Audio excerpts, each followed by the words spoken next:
Alô pessoal, jornalista Homero Roberge de volta aqui ao seu canal, o canal Homero Roberge.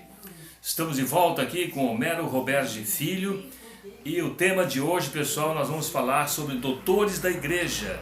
Isso mesmo, os doutores da igreja, lá nos primórdios do cristianismo, né? Há 300 anos após Jesus, enfim. E nada melhor de que alguém falando sobre isso de Homero Roberge Filho, ele que é um estudioso em religiosidade, religião, teologia, é com ele mesmo. Então, fala alguma coisa sobre os doutores da igreja, Homero. Agradecemos novamente a oportunidade. Primeiro, deixamos algo substancioso na palavra que diz: doutor é aquele que atingiu um grau de elevação, de conhecimento específico na área em que professa. É chamado ex professo, né? Então, lembramos, pensar, por exemplo, na Igreja Católica, seria impossível não recordar da figura de Santo Agostinho. Santo Agostinho, doutor santo, conhecido pela obra Confissões, fez um estudo minucioso da questão moral envolvendo a religiosidade cristã. Não podemos deixar de esquecer também da personalidade de Paulo de Tarso. Na estrada de Damasco, antes era conhecido como o nome de Saulo de Tarso, antes da sua conversão ao cristianismo, ele era um ferrenho perseguidor dos cristãos.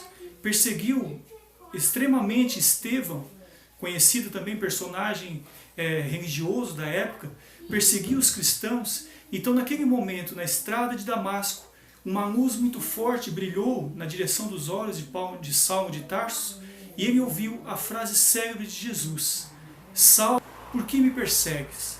No momento, Saulo ficou cego por alguns dias, por alguns meses. Ele permaneceu em completa cegueira, até que aos poucos a sua visão foi se clareando e ele despertou para a realidade do amor, da realidade do cristianismo, tornando-se um dos maiores propagadores do cristianismo na era moderna. Recordemos também de São Tomás de Aquino, né, de todo o seu papel importantíssimo na divulgação do cristianismo. E temos um santo, curiosamente, temos um santo que está aparecendo muitas vezes naquele site do Google da internet, que é o São Columba. São Columba, verdade. Isso. São Columba. Ele aparece no cristão na Escócia, popularmente que ficou conhecido pelas suas visões do monstro do Lago Ness. Esse monstro, esse cripídeo, monstro com uma cabeça alongada que emerge das águas e aparece espontaneamente, criando-se todo esse mito. Então, popularmente, quando nós dissemos que uma pessoa está nos incomodando, está ladeando os nossos passos, nos observando, popularmente dizemos: estamos sendo observados pelo monstro do Lago Ness. É verdade. A gente poderia falar aqui na Santa Teresinha, doutora da igreja, que, né, a Marte morreu cedo. O Santo Expedito, hoje o santo das causas impossíveis, o Santo Expedito, o São Judas Tadeu, enfim, tem vários santos, a igreja é invocada por vários santos. Nós temos 365 dias do ano e 365 dias de santos. Cada dia tem o seu santo de devoção, você que tem o seu santo de devoção. A gente gosta de falar, e falando em cristianismo, é claro, Homero Filho, falando em cristianismo, temos que falar da figura maior, que é Jesus Cristo, né?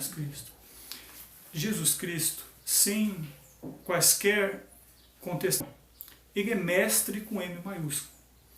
Ele personifica todas as qualidades morais que se pode almejar a um homem de bem. Passando pela terra, desde a figura de menino, ele já frequentava as sinagogas. Sinagoga era o templo religioso da época, onde se poderia fazer pregações aos sábados. Então, nas sinagogas, desde muito jovem, Jesus já ia para pregar, porque lá era permitido, o judaísmo permitiu que as pessoas que não fossem religiosos da época, seguidores, né, de Moisés, mas que tivessem algum conhecimento acerca do Alcorão ou acerca dos livros que vigoravam na época, poderia frequentar a sinagoga e fazer as suas pregações.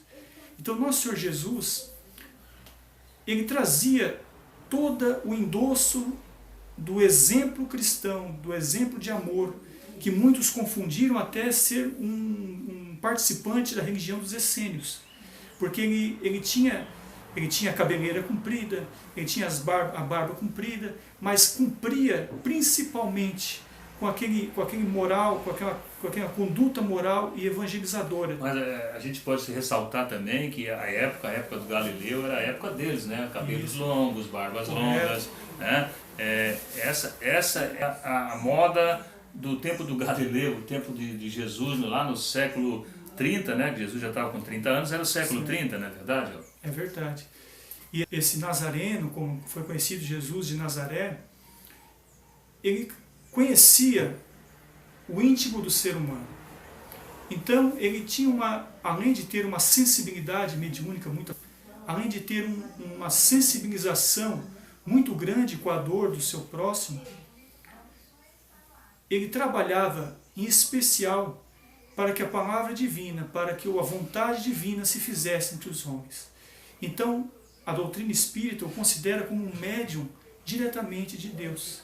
Alguém que compreendia, dada a sua elevação, que não nos é possível analisar em poucas palavras, dado a sublimidade dos seus pensamentos, o envolvimento de sensibilização muito única, angelical do seu coração, ele trabalhava todo o seu potencial de energias de magnetismo totalmente em prol da cura dos semelhantes, em prol do bem. Tanto é que ele marcou uma era antes de Cristo, depois. Temos também uma frase importante para citar de Madre Teresa de Calcutá, a jovem albanesa católica.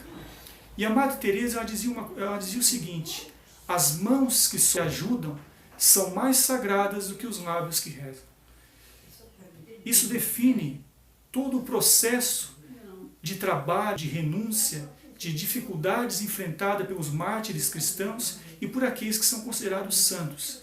Eles não foram considerados santos unicamente por realizarem obras prodigiosas que foram consideradas posteriormente como milagres, mas eles muito sofreram.